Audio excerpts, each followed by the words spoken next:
Well, welcome everyone. I want to thank you for joining us today.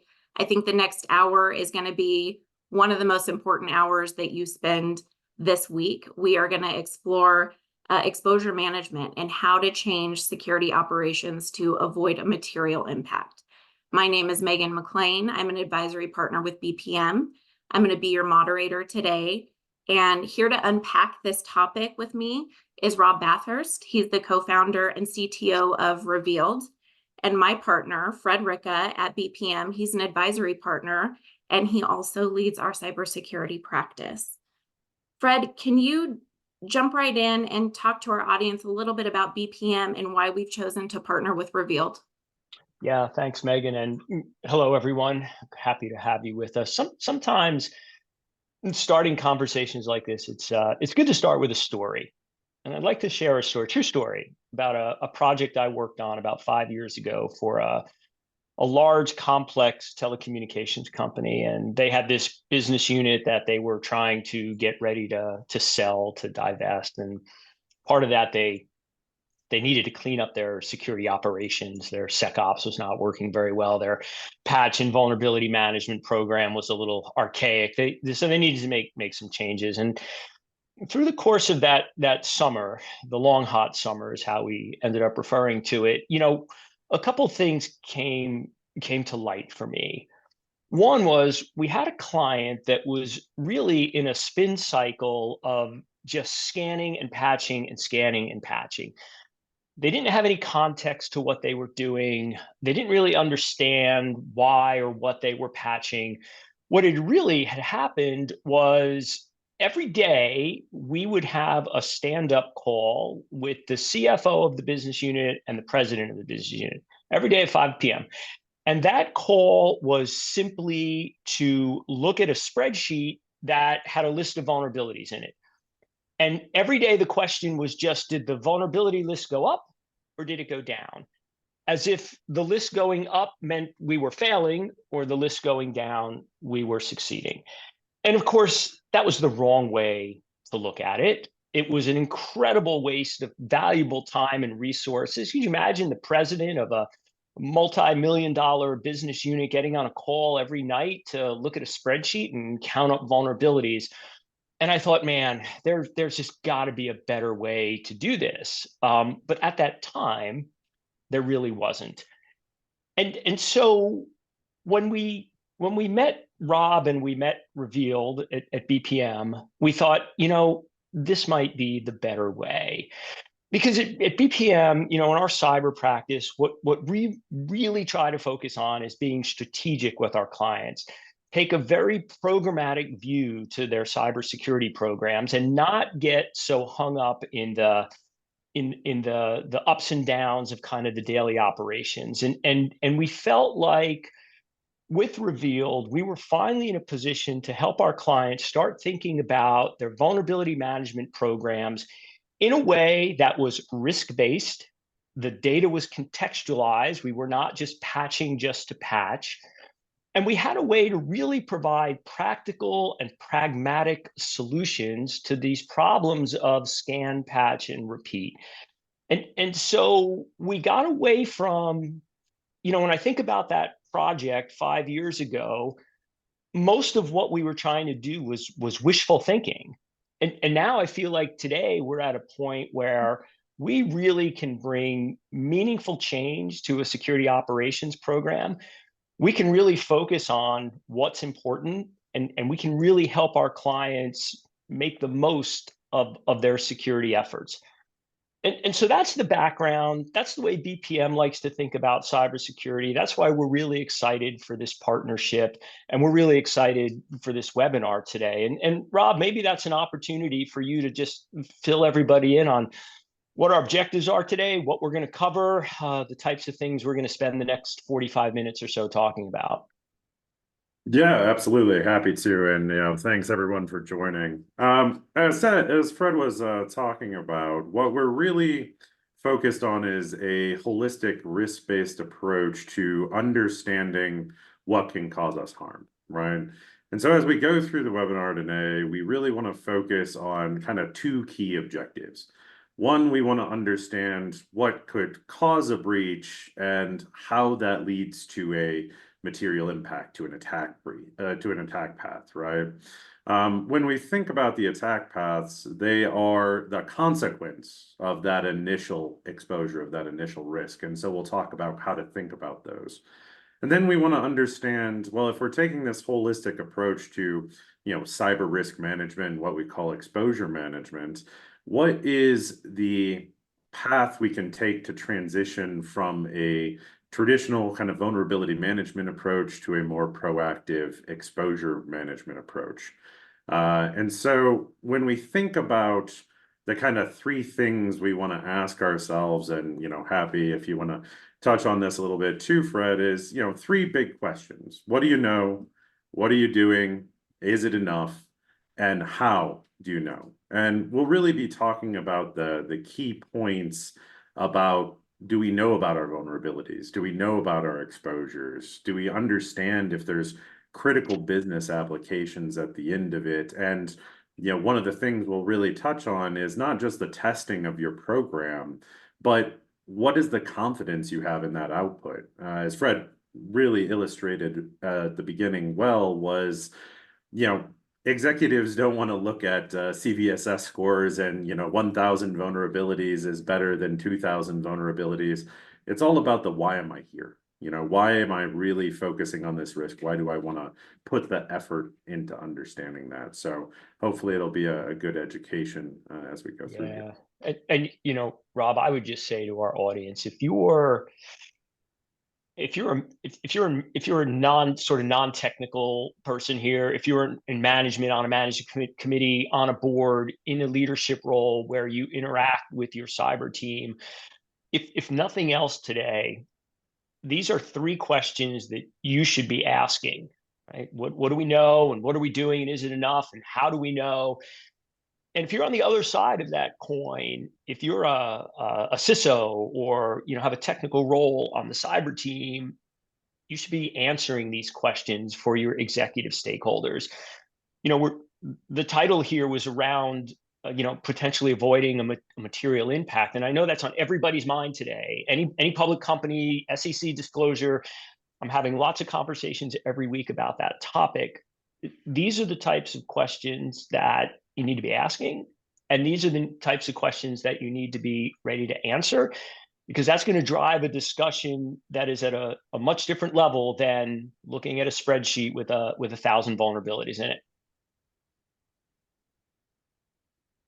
So obviously we have a lot to unpack today. I'd really like to start off with exposure management, if we can, and look at it from that high level strategic perspective first, and then really drill down into that tactical piece of it. Fred, can you kick us off and really begin exploring that topic of exposure management for the group? Yeah, thanks, Megan. So again, if we start thinking about exposure management as not an event, not a thing, but a process that's part of our overall cyber program, then we start to make that shift from very tactical execution to taking a much more holistic view. And so for us at BPM, exposure management really is a program. And that program has several large elements to it. One is it's risk-based. So in order for exposure management to be effective, we need to understand what our most important assets are. We need to understand what the risks and threats are that we face every day. And then we need to be focused on, are we protecting those high value assets from those threats and from those vulnerabilities? What we want to do is we want to get away from playing whack-a-mole, and we want to make sure that we are allocating our very scarce security resources on the things that are going to matter the most. And the things that matter most right now are avoiding material breach. And avoiding material breach usually means you are protecting your most valuable assets first.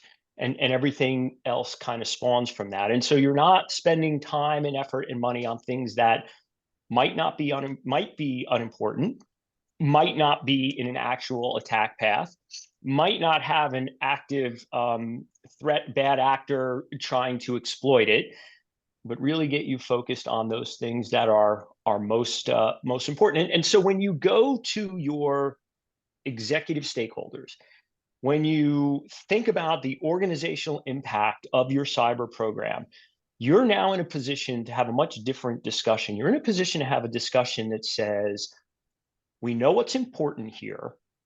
We know what the threats and risks are against those important things, and we're spending our money wisely. We're protecting the most important things from the most likely threats. We are getting ahead of the bad actors, and we are trying to shut down their most likely attack paths before they ever have a chance to exploit them. And so, Rob, maybe this is a good time to just, I've kind of laid out the strategic vision of how organizations could use exposure management, how BPM thinks about exposure management. Maybe you can dive into it in a little more detail for the audience. Yeah, thanks, Fred. And what I want to start off with is exposure management is not one thing.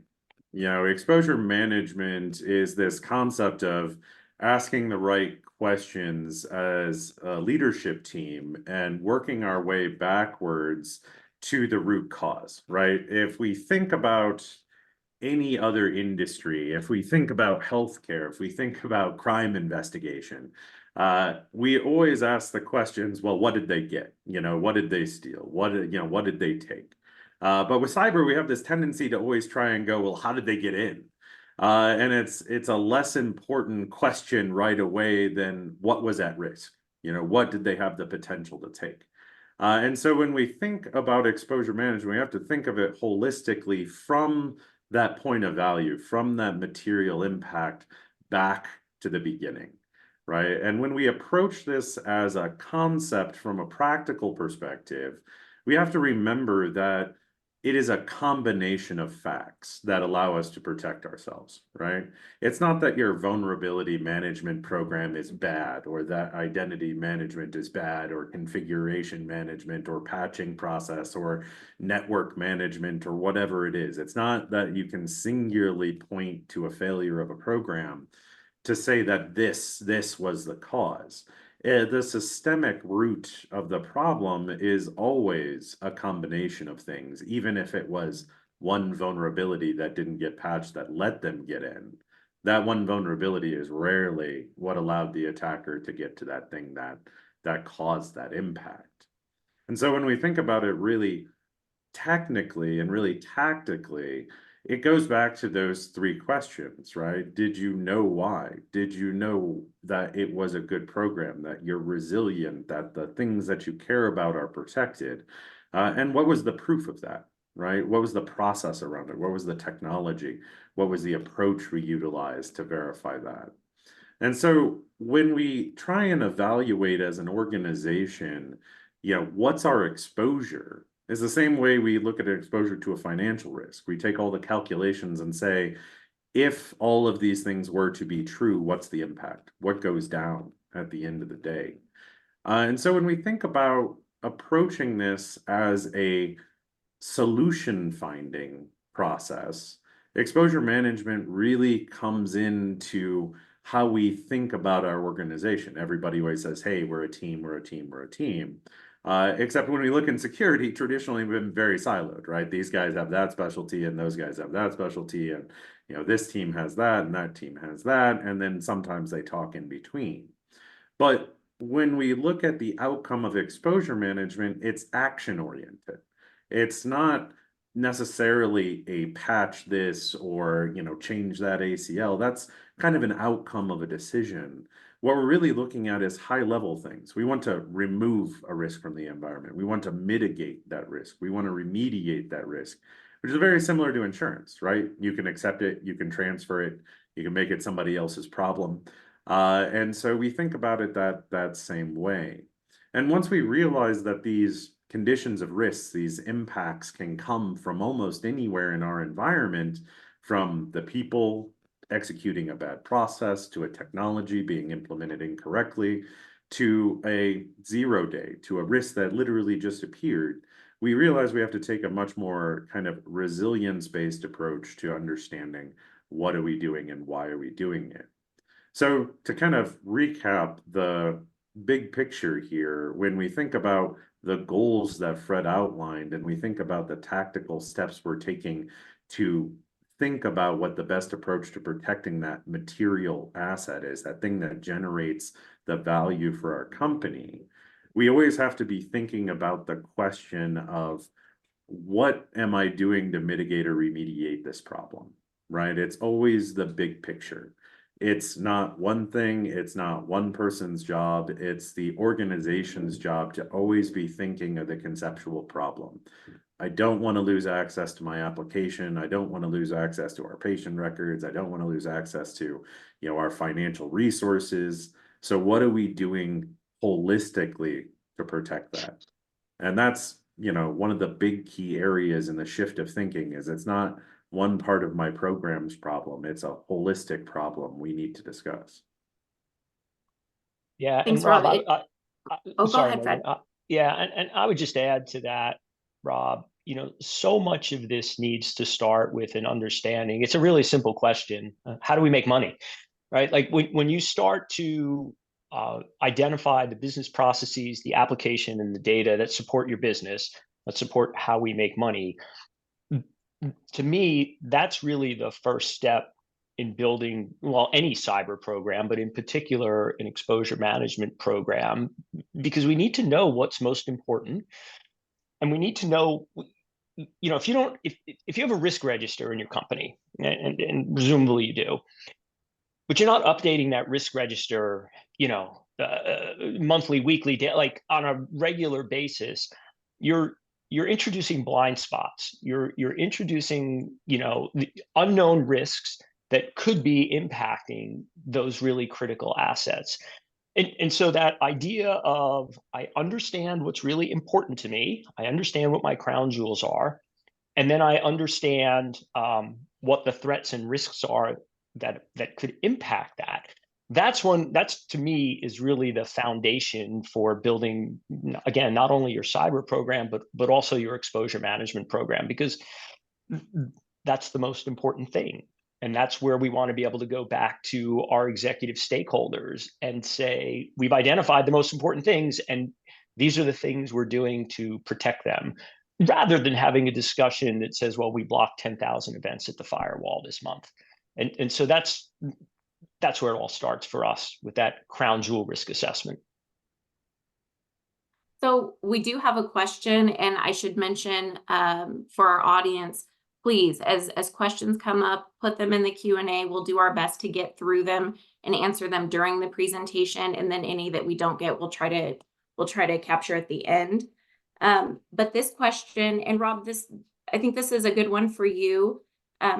How is this different than what I'm doing now? And I would ask that you include a practical example for the audience. Yeah, absolutely. Happy to go into that a little bit. So if we think about today's world, right, because of the siloed kind of reactionary approach that the industry tends to take, the responsibility for investigation usually gets divvied up to, the team that runs our antivirus or endpoint detection and response platforms. Might go to an IR team, might go to somebody else that's coordinating the, how bad could it be answer to that question. What we're looking at when we think about the flow, there's something comes out in the news, everybody wants to know an answer, it goes to that group has to talk to your vulnerability management team. The vulnerability management team will go and ask, hey, where did our vulnerability scanner see this vulnerability? That then goes to the endpoint team that says, like, well, that application doesn't actually exist on this thing. That's a false positive. And just at that transition alone, we've gone from minutes to an answer to most likely hours to an answer. And then after we do that, everybody has to do a second check to say, well, okay, if we know where the vulnerability is at and we know what could be impacted, Then we've got to get the application management team involved. We've got to get the application owners. We've got to go talk to the business stakeholders to say, what is this application running? And now we're into maybe whole days in figuring out an answer. And if we go back a little bit, not too far into history, we see things like the 0 days vulnerabilities that came out that you can do nothing about, in the sense of dealing with some of these solar winds type issues, where it's a technology that's fundamental to the core of your operations and you can't mitigate it, but yet there's a problem. So how do you think about that? How do you approach that? And the traditional kind of security operations approach is really kind of paralyzed when there's nothing you can tactically do other than monitor and hope something bad doesn't happen. But even when you can do something, that cycle of how long it takes to get an answer is really problematic. And so when we say, what are we doing with exposure management? What we're doing is we're really kind of realigning the organization to always saying, well, what's the impact to that thing? What's the impact to our organization if this hypothesis holds true? And so you start to ask the question backwards and you say, well, if the application exists on that system, do we have a way to detect it? Do we have a way to defend it? If we don't, what's our next layer out? How are we protecting against that? And if we're really practicing exposure management at its core, we already have the answers to that at our fingertips. It's not an investigation, because our exposure management processes, which we'll talk about in a little bit, has already aggregated those answers for me. And so it turns less into a question of investigation from the beginning and the end, and comes into a gathering of facts to answer that hypothesis. Are we protected on this system that generates our value? As Fred said, the key is knowing where that thing that generates value is. That's a business discussion we should always be having. And then because we're practicing exposure management, we're not doing sequential investigation.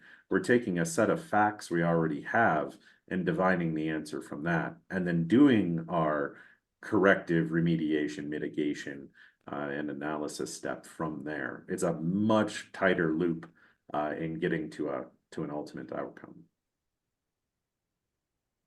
Thanks, Rob. But we actually have another question, and I do think we're doing okay on time, so we can take this one.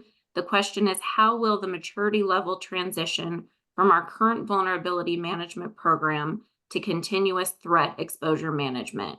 Besides standard practices, what additional processes or abilities are needed, such as breach attack simulation and external attack surface management? Yeah, that's a great question, actually. When we look at it, and again, we'll touch on it definitely a little bit more when we talk about the cycle of things. There are two really big steps that involve vulnerability management in this kind of holistic, continuous threat exposure management process. The two big steps are how we use vulnerability information to prioritize things, and how we use vulnerability information and other technologies like breach and attack simulation for validation purposes.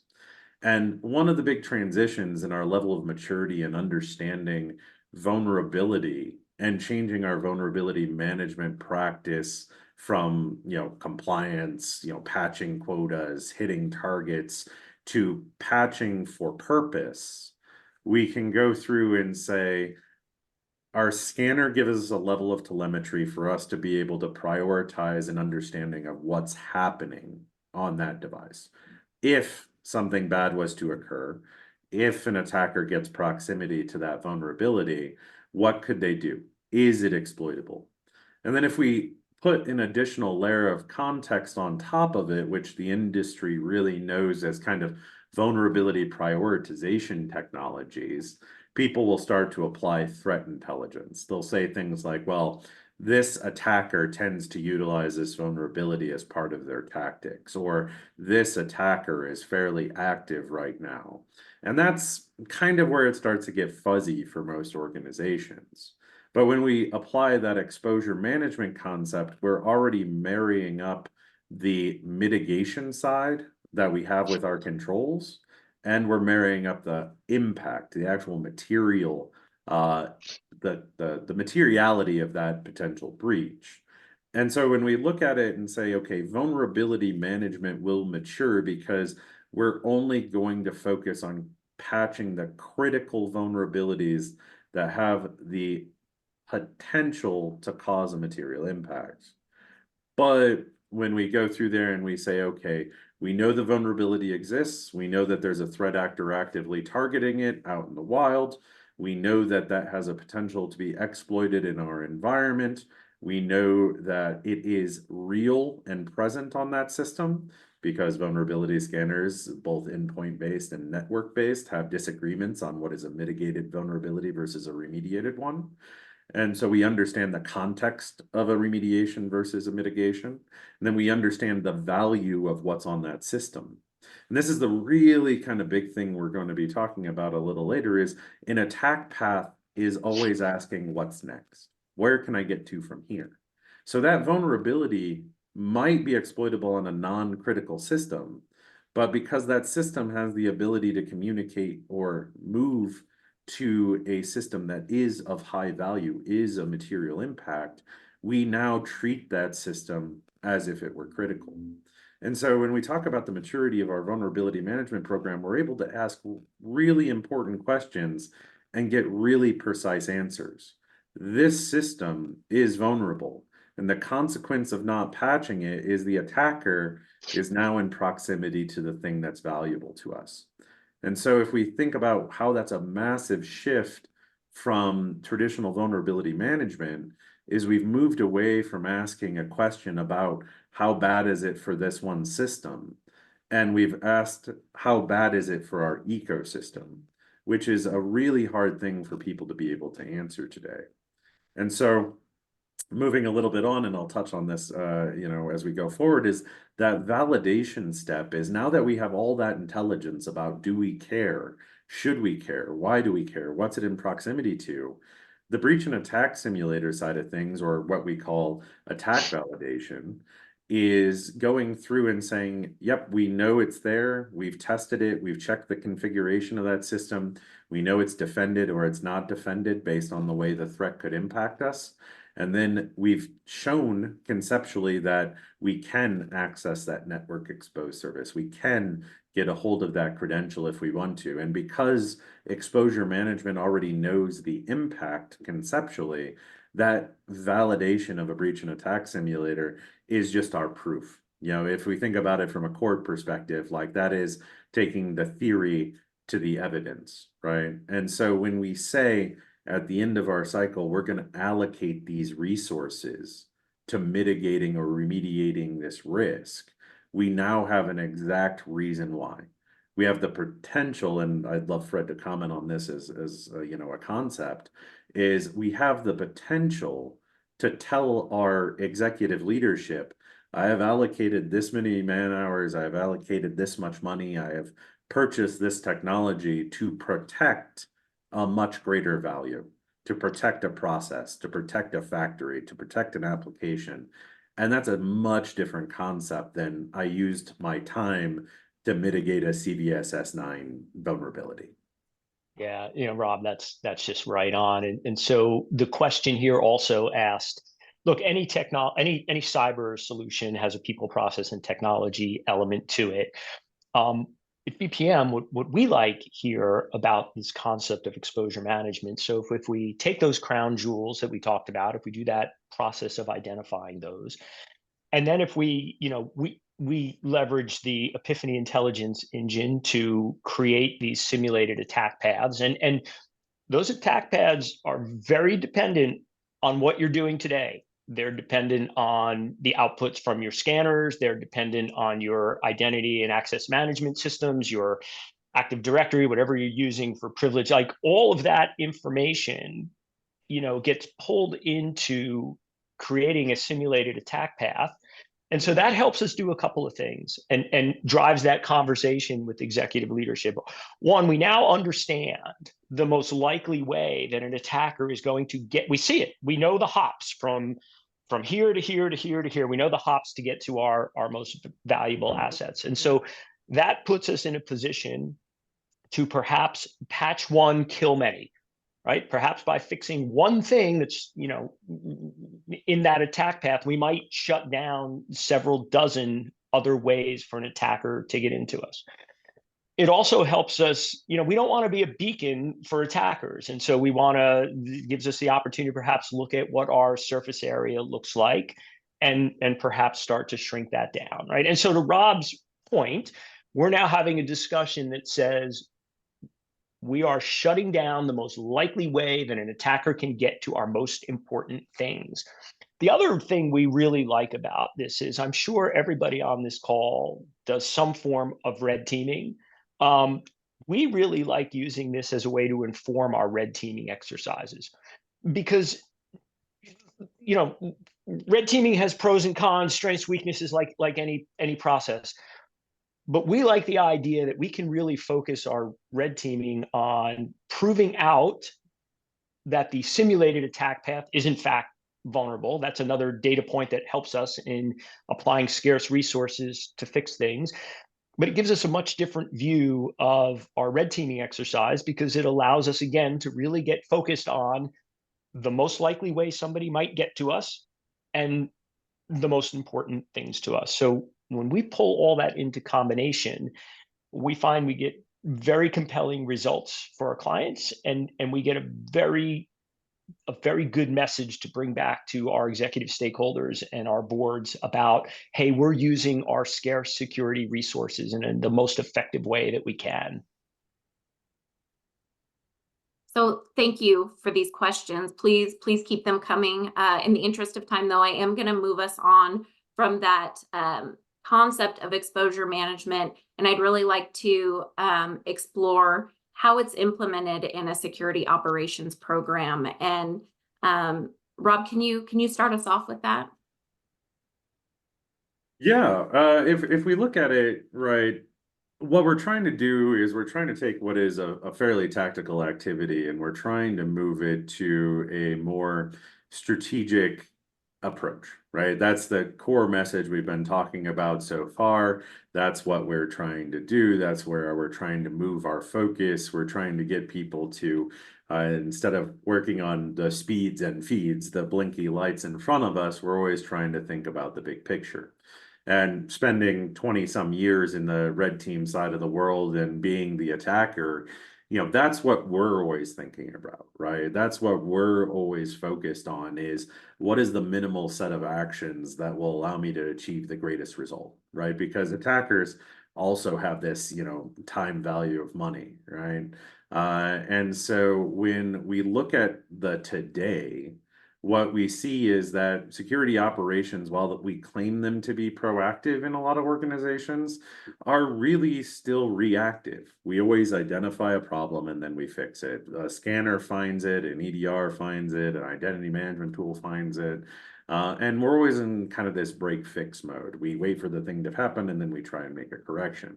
There's some systemic things that we know that have problems and that we try and fix, but ultimately we just don't have good context in a traditional kind of security operations approach as to why I'm doing what I'm doing, how valuable that thing might be.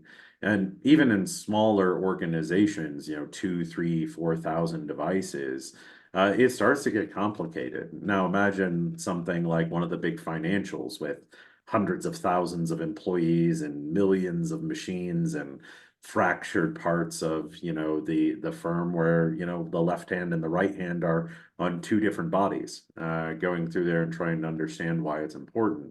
So when we talk about this holistic thing, we're talking about a process that can scale from very small to very large. And so when we think about that transition, what we're really focusing on is the why we want to be proactive.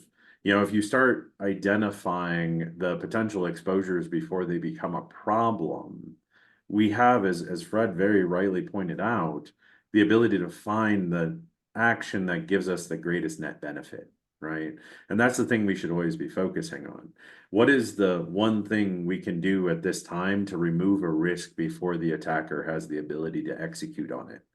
right? Because if you go to a traditional vulnerability management approach and you say, well, why did we mitigate these vulnerabilities? Well, it was in the news, it had a good score, there's a threat actor doing something about it, but it wasn't the story we want to hear as executive leadership, which is, I did this thing to protect this thing. This thing has this much value to the organization.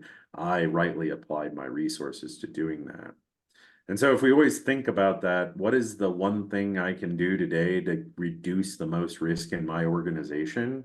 That's how we have to transition the mindset.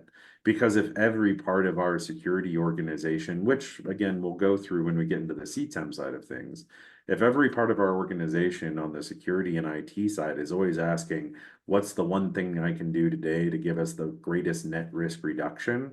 It changes our entire focus as an organization to align more to what the business expects, which is their process of, well, what can I do to provide better patient service? What can I do to sell more product? What can I do to make customers happier?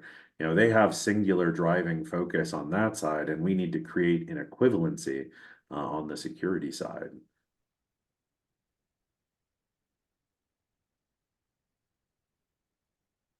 Yeah, so Rob, I'm gonna take that for a minute and just talk a little bit about, if I go back to my client from a couple of years ago, they had a lot of data and they didn't have a lot of information. And one of the things at BPM that we try to help our clients do is, one of my favorite cybersecurity analogies is, getting from knowledge to wisdom, right? And that's, knowledge is knowing that a tomato is a fruit. Wisdom is not putting that tomato in a fruit salad. And that's the way we like to help our clients think about their vulnerability programs and their security programs. Because when you go to the board, when you go to the executive committee, they want wisdom, right? They don't want data. They want to know that you've taken the data, turned it into knowledge, and from that knowledge have generated some wisdom, right? And so again, it goes back to that discussion of what's important, what could lead me to a material breach, and what am I doing about it? One of my other favorite analogies around cyber is, you don't have brakes to go slow, right? You have brakes so you can go fast. And CTEM is one of those things that we really feel like can help you go fast. It can enable the business, right? It's protecting what's most important to you. It is, identifying attack paths and shutting them down before they can get exploited. It's helping you understand where threat actors might have active exploits that they could use against you. And so all of those things, those breaks, can really help you accelerate your business, do things that maybe you couldn't do before in a way you couldn't do before. I had this friend, and I remember he had a company that was creating a vulnerability scanner. And he said to me once again, Fred, we got stuff that nobody else has. I thought, if no one else has it, it's really not a problem, right? Understanding, what the likely path in and how actively that path is being exploited by bad actors is a huge amount of wisdom. It's a huge amount of taking data to knowledge to wisdom and bringing that to because the management committee and the board, again, they don't care about raw numbers. I used to have this thing when I coached coach boards. I say, look, if your CISO comes in and says the word firewall, you might want to fire them. They're having the wrong conversation. And we really like exposure management as a concept because it changes that conversation. We're now talking about things that matter to the board, to the management committee, to our non-technical stakeholders. We are spending money where it will have the greatest impact to the organization. Thanks, Fred. We do have a question, and you've touched on it a little bit, but I'll give it to you anyway in case there's anything you'd like to add. And it is, how does this help me better communicate with non-technical executives? So the board, management committee members, do you have anything to add?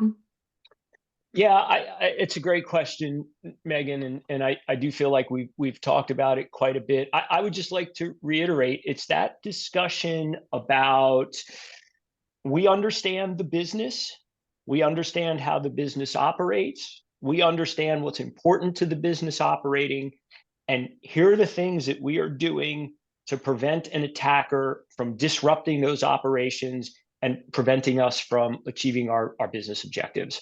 I mean, to me, that's really what look, cybersecurity programs, in my mind, only exist to support the business and to enable the business. And exposure management allows us to have a really cogent discussion about how cybersecurity is enabling the business. Okay. Thanks, Rob. Anything to add to that? Yeah, I mean, Fred's absolutely correct, right? It's the storytelling, it's the why am I doing this? You know, as a quick aside, I once had a customer that was in critical infrastructure, and we were going through and we were doing an analysis of their organization, and they had done all the right things, right? They had put the firewalls in, they had bought the best EDR, they had really segmented networks, they had paid a bunch of money to Cisco to come in and do all this work for them, and they thought they were in the greatest possible position. And we started talking through like, okay, well, what could the attacker do? What are we really concerned with? And we were thinking about this holistically. You know, what could somebody do from corporate exposure, corporate risk, exploitation into disrupting their critical infrastructure operations, their industrial control systems. We also thought about it in reverse. And we said, well, what could somebody do at that facility that could impact corporate or other facilities? And we started thinking about that holistic approach. We weren't focused necessarily on the vulnerability that got exploited that could allow me to impact that, but we started looking at all the systems using those attack path concepts, those, the consequence, the impact of something happening. And what we discovered was that actually a vendor had been approved to bring a technology into one of the facilities and put this thing in a break room. And this particular thing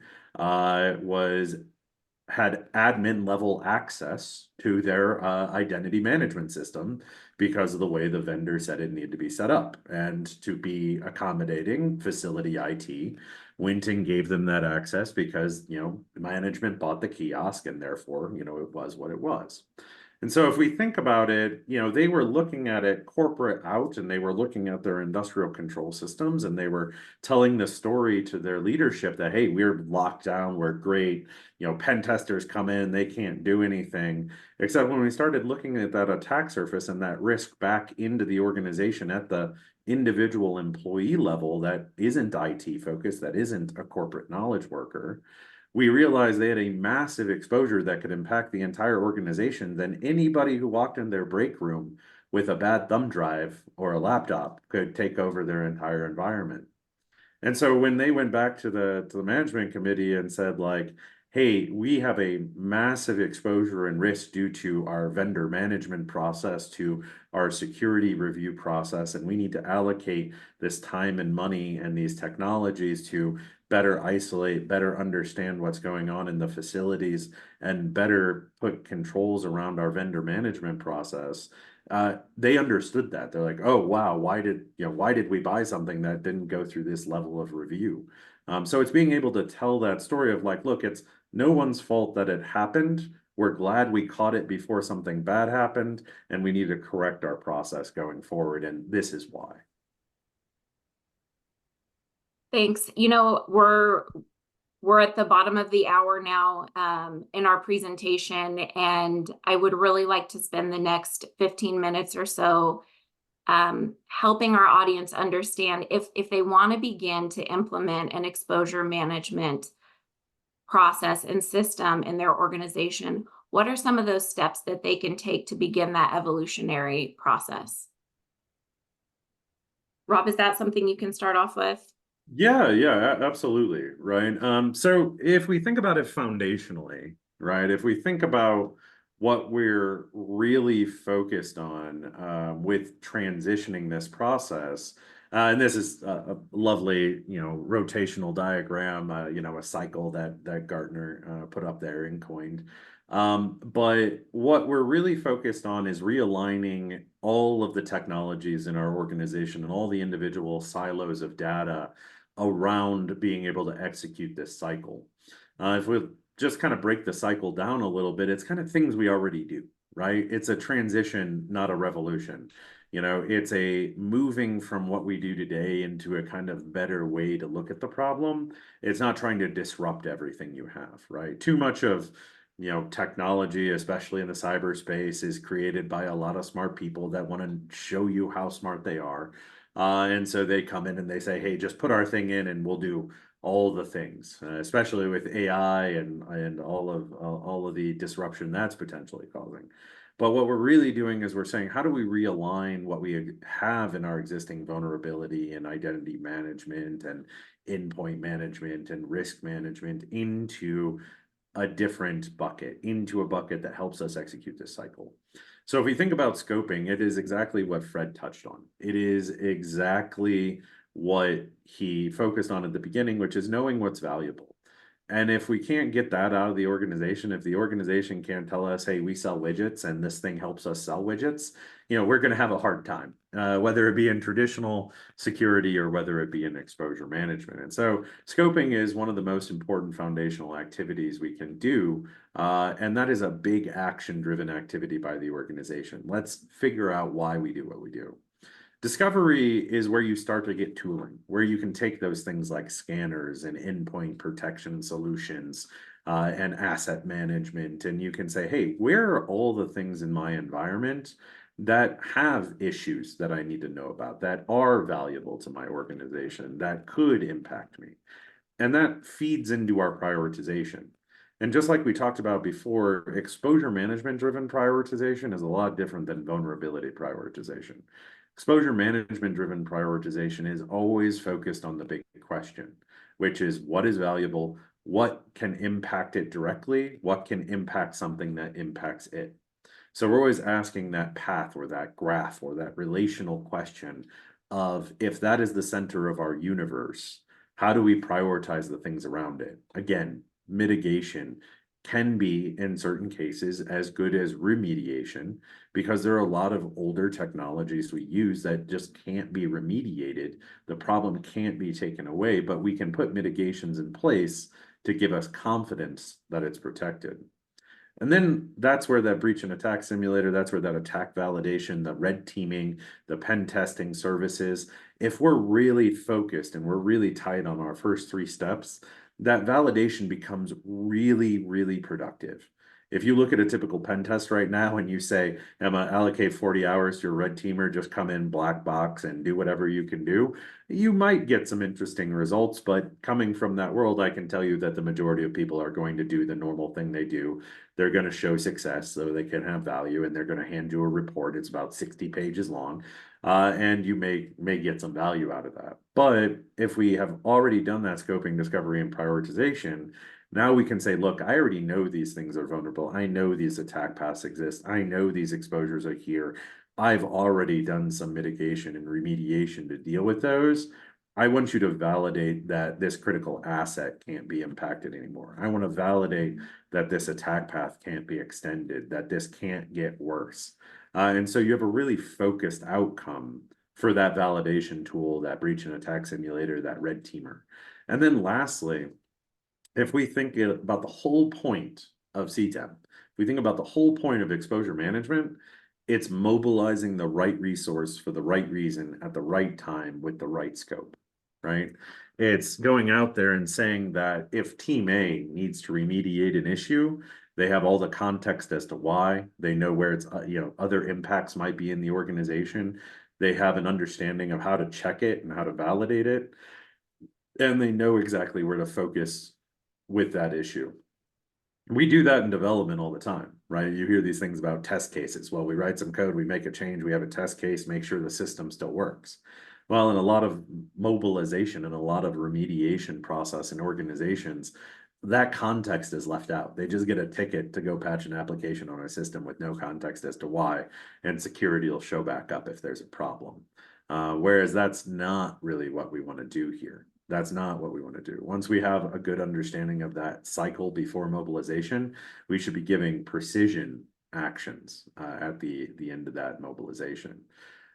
If we think about the transition, right? If we think about the timeline that we're actually executing against, remember, we're not implementing this from scratch, right? We're not implementing this from nothing. What we're really trying to do is we're trying to go through major steps to allow us to transition to that new process. And so if we go through that new process and we say, okay, what do we have? Let's do a gap analysis on what we have. Let's figure out where we have technologies that can help us scope and help us discover and help us do prioritization. And then we go and start to align that to better prioritization, tactical validation, specific remediation. We have the people in most cases, we have the technology to do it, but it's that realignment of process. And that's why we're so enthusiastic about the partnership with BPM, is because that transition of process becomes really important for an organization.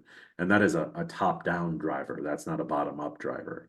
And if we think about exposure management holistically, we're getting security to transition to strategic thinking, and we're getting the executive side of the organization to transition to objective thinking. Why are we doing what we're doing? We're protecting this asset. So if the strategic part of the organization or the executive part of the organization now is focused on the objective of, we generate money, we do everything we can to protect that ability to generate money, we have the systems. Security now is a partner in that process, is a partner, as Fred said, enabling the business to continue to succeed. We're the brakes so they can go faster, not the brakes so they can stop. So, happy to expound on that if anybody has any questions towards the end. Well, I've got a question, and this could be for Rob or Fred. So if we've been successful in getting the board of directors onboarded with our exposure management program, what are some of those early expectations that we can set with stakeholders on the results of the implementation? Yeah, I'll start. And it's a great question, Megan. I mean, I think one of the big expectations here, one of the big level sets, is that we can now go back to the board, to executive committee, management committee, and we can start a narrative that says we are spending our scarce resources wisely. To me, that's really one of the key outputs from developing a program like this. I get this all the time, CFOs, the security guys, I gave them $10 million last year. They want another $20 million this year. They're asking me for things I don't understand. They want, network segmentation. They want MDR. I don't know what any of that is, Fred. I don't understand. They just seem to be a bottomless pit of want for money. And so starting to have that narrative that says we are spending the company's resources wisely, we are focused on the things that matter the most. That narrative does two things. It gives confidence to C-level executives that we know what we're doing and we're doing it well. But it also makes it easier when we do need more resources and we do need more money. We've got a much different narrative to ask for those resources in a way that makes sense to a CFO, and in a way that is more likely to get us the outcome that we desire. To me, that's the home run out of an exposure management program.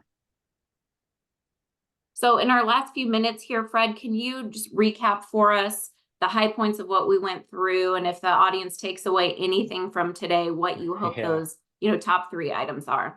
Yeah, thanks, Megan. Happy to bring this home. Speaking of CFOs, I had one say to me, Fred, I feel like half of my security budget is wasted. I just don't know what half.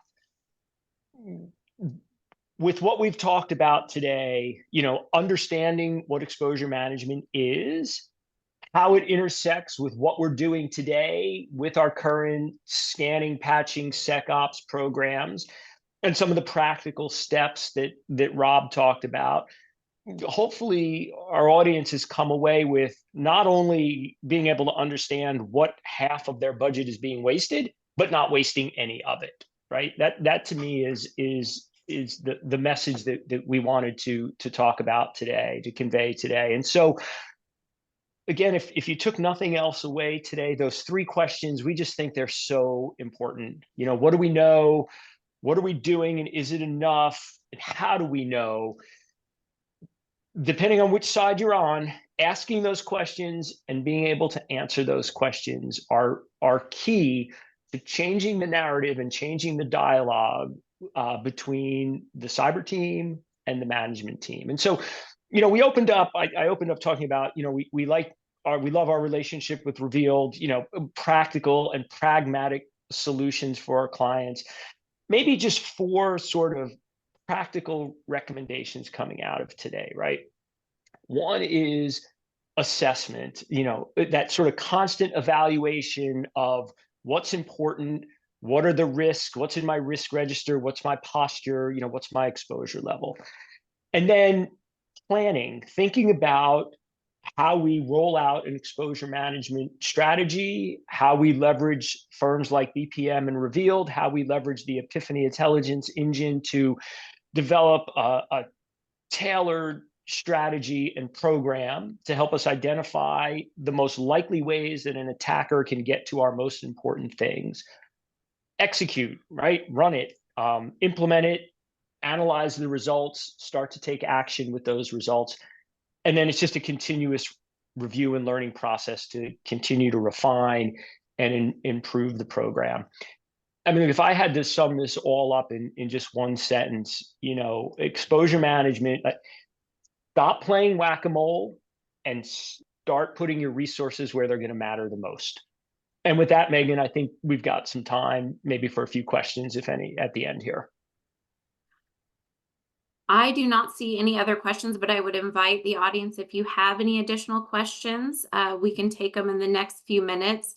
Otherwise, we will make this slide presentation available. We'll actually send it to you following the webinar.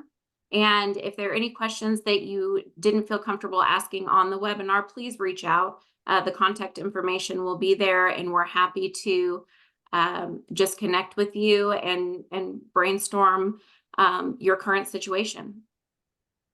Anything to add before we wrap up? Just a thank you to everyone who joined us today. We hope you found our insight and perspective helpful, and we'd love to continue the discussion with you.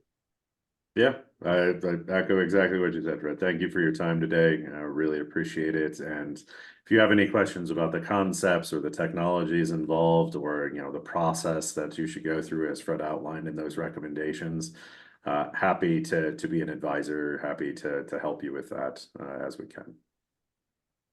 Thanks for joining us, everyone, today, and please look for the slide deck following the webinar. Have a good afternoon. Thanks, everyone.